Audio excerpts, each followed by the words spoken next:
अस्सलाम वालेकुम क्लास 9। आज हम मैथ की एक्सरसाइज 7.2 के क्वेश्चन नंबर 3, 4 और 5 को सॉल्व करते हैं। जी तो मैंने क्वेश्चन नंबर 3 नोट किया है। क्वेश्चन 3 लिखा हुआ है, find K so that line joining C D. ठीक है, हमने फाइंड करनी है के की वैल्यू और 4 पॉइंट्स दिए हुए हैं ए बी सी डी। ठीक है, अब उसने दो कंडीशंस बताई हैं, यहाँ पैरेलल और यहाँ पे वो परपेंडिकुलर, दोनों हमने फाइंड आउट करनी है, पैरेलल भी और परपेंडिकुलर भी। जी तो मैं इसका सॉल्यूशन स्टार्ट करती हूँ। क्या आ जाएगा, सबसे पहले हम ए बी के लिए फाइंड आउट कर लेते हैं, फिर देन हम सी डी के लिए। तो यहाँ पे मैं लिखती हूँ, पहले ए बी के पॉइंट्स लिख लेती हूँ। ए के क्या पॉइंट्स हैं 7, 3 और बी के हैं के और -6। ठीक है, तो यहाँ पे लिखूँगी स्लोप ऑफ ए बी, यानी कि ए बी के लिए हम स्लोप फाइंड आउट करने लगे हैं। ठीक है, नाम दे दो इसको m1 का इज इक्वल। ठीक है, तो ये क्या आ जाएगा, उसका फार्मूला क्या था स्लोप का, y2 - y1 divide x2 - x1। Previous question में भी हमने यूज़ किया हुआ। ठीक है, अब यहाँ से ये क्या है, ये x1 है, y1, ये x2 और ये है y2। जी तो इसमें वैल्यू पुट की जाएगी, y2 क्या आ जाएगी -6। अब ये माइनस और ये y1 है, तो y1 क्या आ जाएगी 3। ठीक है, x2 क्या है k माइनस x1 क्या है 7, तो -7 आ जाएगी। तो यहाँ से वैल्यू क्या आ जाएगी, -6 - 3 किया तो कितना आ जाएगा -9 डिवाइड में क्या आ गया k -7। किसकी निकाली है, ये ए बी की, m1 कह लो इसको। ठीक है, अब नेक्स्ट हमने किसकी निकालनी है, सी डी की। तो यहाँ पे लिखूँगी मैं अब slope of C D, m2 का नाम दे दो इज इक्वल m2। ठीक है, तो वो क्या आ जाएगी, सी डी के पॉइंट्स लिख लो। यहाँ पे सी के पॉइंट्स दिए हुए हैं -4 और 5 और डी के हैं -6 और 4। ठीक है, फार्मूला वही वाला लगाएंगे, y2 - y1 divide x2 - x1। ठीक है, अब यहाँ से क्या आ जाएगा, y2 क्या है, ये x1 y1 x2 और ये y2, तो y2 क्या आ जाएगा 4 आ जाएगा, -y1 क्या है 5, तो आ गया -5 डिवाइड x2 क्या है -6 माइनस, अब ये माइनस और ये माइनस क्या आ जाएगा प्लस, तो यहाँ पे क्या लिखेगा माइनस प्लस और x1 क्या आ जाएगा 4। ठीक है, तो क्या आ जाएगा 4 में से -5 किया तो -1। ठीक है, -6 और +4 को तो माइनस का 2 आएगा। ये किसकी वैल्यू आई है m2 की, यानी कि slope of C D. Minus से कट किया तो m2 क्या आ गया 1/2। ठीक है, हमारे पास दो कंडीशन है, एक पैरेलल है और एक परपेंडिकुलर है। जी तो पैरेलल और परपेंडिकुलर क्या होता है, ये हमने पीछे भी किया था। ये देखें बुक पे बताई हुई है, पेज नंबर 130 पे। पैरेलल के लिए क्या है, m1 इक्वल होना चाहिए m2 के, और परपेंडिकुलर के लिए क्या कंडीशन है, m1 m2 इक्वल है -1। तो हमने अब इन दोनों को 1 बाय 1 सॉल्व करते हैं। पहले पैरेलल के लिए कर लेते हैं, देन हम परपेंडिकुलर के लिए करते हैं। ठीक है, तो पहले मैं लिखूँगी यहाँ पे फर्स्ट कंडीशन पैरेलल के लिए। ठीक है, क्या आ जाएगी वो, m1 m2 के इक्वल है, तो यहाँ पे लिखेंगे m1 इक्वल है m2। ठीक है, अब m1 की वैल्यू लिखो -9 डिवाइड k -7, और m2 क्या आया है 1/2, तो यहाँ पे लिखेंगे 1/2। अब यहाँ पे इसकी क्या हो जाएगी क्रॉस मल्टीप्लिकेशन, यानी कि 2 को -9 से मल्टीप्लाई किया तो क्या आ जाएगा 2 - 9 इज इक्वल 1 को k -7, तो लिख लो k -7, तो क्या आ जाएगा -18 इज इक्वल टू k -7। ठीक है, अब ये क्या हो जाएगा -18,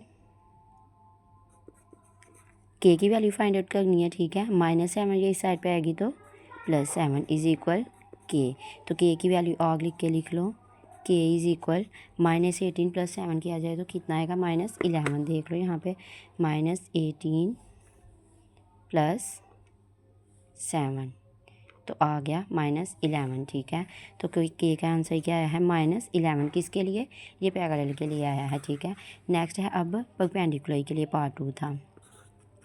यहाँ पे लिखो परपेंडिकुलर। ठीक है, उसके लिए क्या कंडीशन थी, m1 m2 इक्वल है -1 के।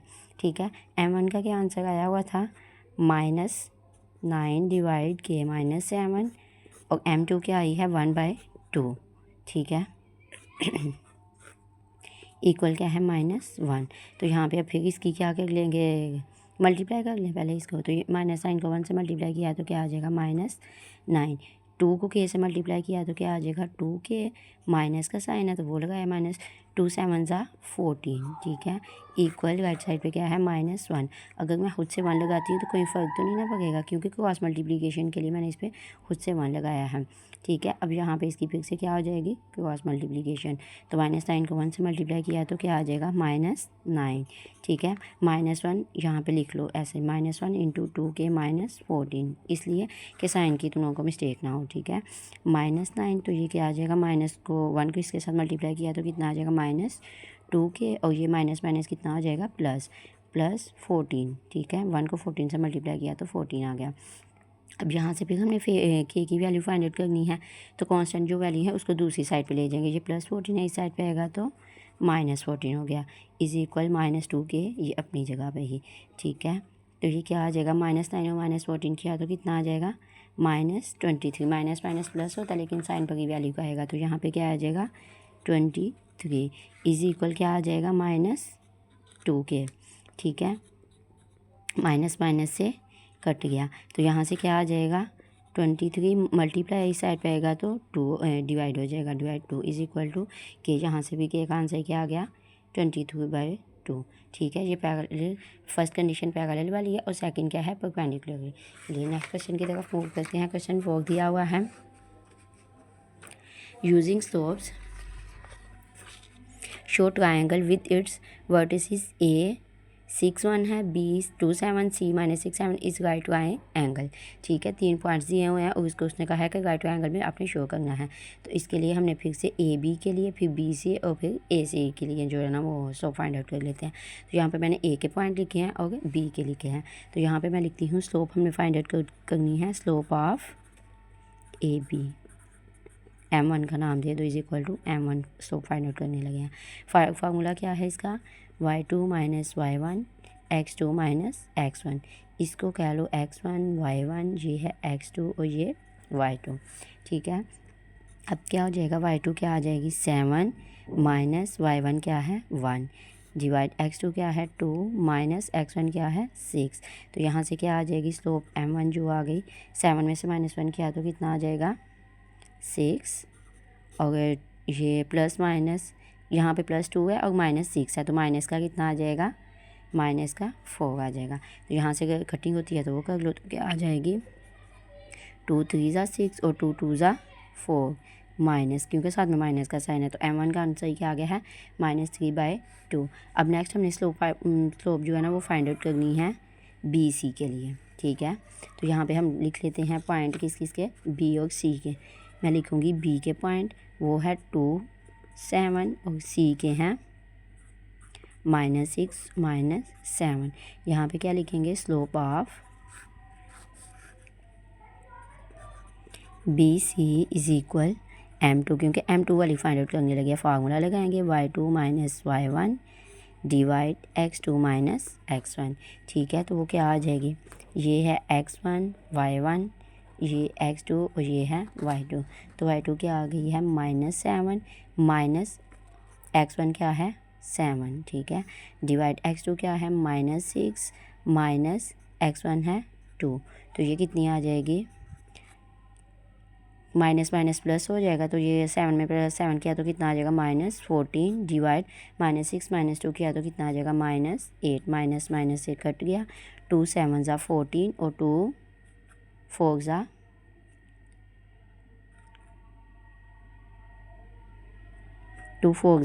8, ठीक है।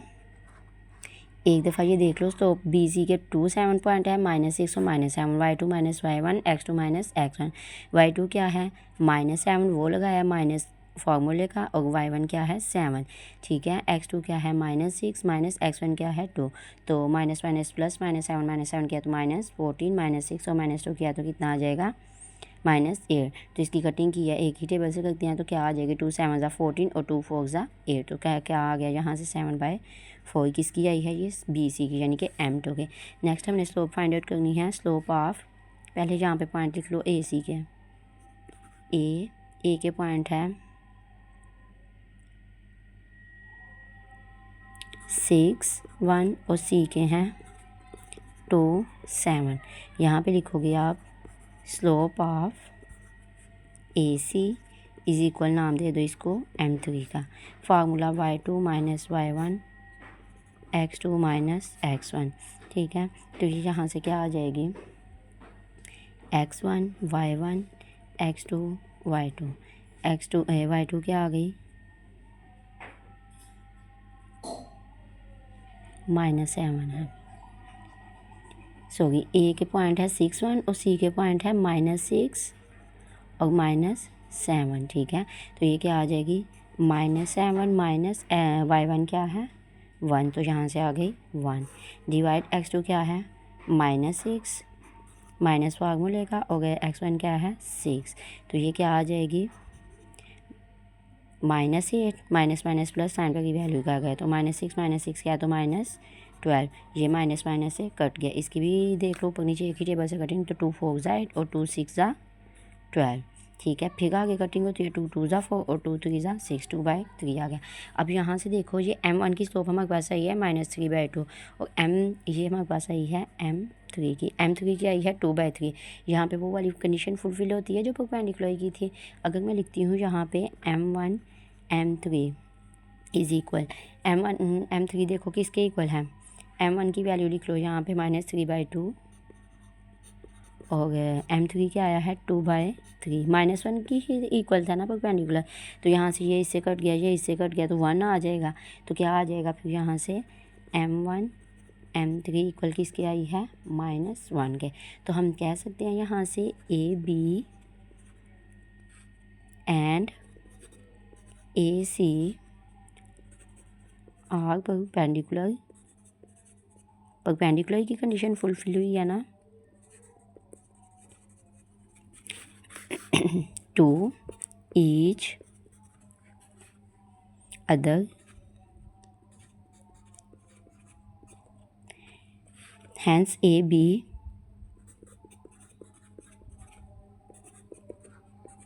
and C are vertices of right triangle, ठीक है। देख लो ए बी की स्लोप फाइंड आउट की, बी सी की फाइंड आउट की, m1 m2 निकाला, फिर m3 निकाला। कंडीशन यहाँ पे फुलफिल हुई है m1 m3 यानी कि परपेंडिकुलर की, तो मैंने यहाँ पे वही लिखा है ए बी एंड ए सी, यानी कि m1 जो है हमारे पास स्लोप ए बी की थी और m3 किसकी आई थी ए सी की, ठीक है। A B and A C perpendicular आए हैं हमारे पास to each other, hence A B and C are vertices of right triangle, ठीक है स्टूडेंट। नेक्स्ट क्वेश्चन की तरफ मूव करते हैं। क्वेश्चन नंबर 5 है 2 pairs of points are given, ठीक है। 2 पॉइंट्स हैं, 2 pairs of points are given, find whether 2 lines determined by these points are, ठीक है। क्या उसने कहा है कि 2 पेयर्स ऑफ पॉइंट्स यानी कि 2 पेयर्स दिए हुए हैं पॉइंट्स के। अब आपने हमने इनके पॉइंट्स के ना फाइंड आउट करनी है जो उसने कंडीशन बताई है। फर्स्ट पैरेलल बताई है, या तो पैरेलल होगी या परपेंडिकुलर होगी, या फिर नन यानी कि दोनों में से कोई भी नहीं होगी। क्वेश्चन 1 मैंने नोट किया है, उसके पॉइंट दिए हुए हैं। ए बी को पहले नाम दे देते हैं, फिर सी डी के लिए। तो क्वेश्चन को सॉल्व करते हैं। पहले मैं लिखती हूँ यहाँ पे ए आ जाएगा 1 -2, ठीक है, और बी क्या आ जाएगी 2 4, ठीक है। इनको ही मैंने नाम दिया है ए बी का। अब यहाँ पे लिखेंगे स्लोप ऑफ ए बी, ठीक है, m1 इज इक्वल m1 के कह लो, तो वो क्या आ जाएगी, फार्मूला लगाएंगे y2 minus y1 x2 minus x1। ये है x1 y1 x2 हो गए y2, तो क्या आ जाएगी y2 4 माइनस माइनस प्लस हो जाएगी, ठीक है। तो वो क्या आ जाएगी, माइनस माइनस प्लस किया तो +2 डिवाइड x2 क्या है 2 और माइनस x1 क्या है -1। तो यहाँ से क्या आ गई है m1 निकाल रहे हैं ए बी, ठीक है। 4 में +2 किया तो कितना आ जाएगा 6, 2 में से -1 किया तो 1, तो 6 को 1 पे डिवाइड किया तो m1 का क्या आ जाएगा 6 ही, क्योंकि 6 को 1 पे डिवाइड किया तो क्या आ जाएगा 6। किसकी निकाली है ये ए बी की। नेक्स्ट हमने स्लोप निकालनी है सी डी की। तो यहाँ पे लिख लो सी का नाम दे दो इसको 4 1 और डी है हमारे पास -8 होगा 2। स्लोप ऑफ सी डी इसको नाम दे दो m2 का। फार्मूला लिखा y2 - y1 x2 - x1। x1 है, y1 है, x2 है और ये y2 है। ठीक है, तो y2 क्या आ जाएगी 2 -y1 है 1। x2 क्या है -8 माइनस x1 क्या है 4। ठीक है, तो ये कितनी आ जाएगी 2 में से -1 किया तो 1 और -8 -4 किया तो कितना आ जाएगा -12। माइनस माइनस क्या आता है प्लस। तो यहाँ से क्या आ गई है -1/12। ये ए बी की भी आई है और बी सी डी की m2 भी आ गई। ठीक है ना, तो हमारे पास m1 इक्वल आया है m2 के। यहाँ पे लिखेंगे since m1 is equal not m2 and also m2 is equal -1, so both lines are neither parallel nor perpendicular। यानी कि ना तो वो m1 m2 के इक्वल आई है, ना m1 m2 is equal to -1, ना पैरेलल आई है, ना परपेंडिकुलर। तो दोनों कंडीशन फुलफिल नहीं हुई, यानी कि नन है। नेक्स्ट क्वेश्चन है इसका पार्ट 2 -3 4 6 2 एंड 4 5 और -2 -7। इसके लिए भी हमने पहले ए बी का नाम दे देते हैं -3 4 b 6 2। Slope of A B is equal m1 y2 - y1 x2 - x1। y2 क्या है 2 -y1 4 x2 6 minus minus plus और x1 है 3। तो ये कितनी आ जाएगी 2 में से -4 किया तो कितना आ जाएगा -2। ठीक है, 6 + 3 किया तो 9। ये किसकी आई है m1। नेक्स्ट स्लोप है, इसको नाम दे दो सी का। सी के 0.45 और डी है -2 -7। Slope of C D is equal m2 y2 - y1 x2 - x1। y2 क्या है -7 -y1 5 x2 -2 -x1 4। तो कितना आ जाएगा -7 -5 किया तो -12 और -6। माइनस माइनस से कट गया 2 6 ज़ा 12 2 3 ज़ा 6 और 3 2 ज़ा 6 m2। यहाँ पे भी m1 m2 के इक्वल नहीं आई तो लिखेंगे since m1 is equal not m2 and m1 m2 is equal not -1। दोनों कंडीशन फुलफिल नहीं हुई, सो both lines are parallel neither perpendicular।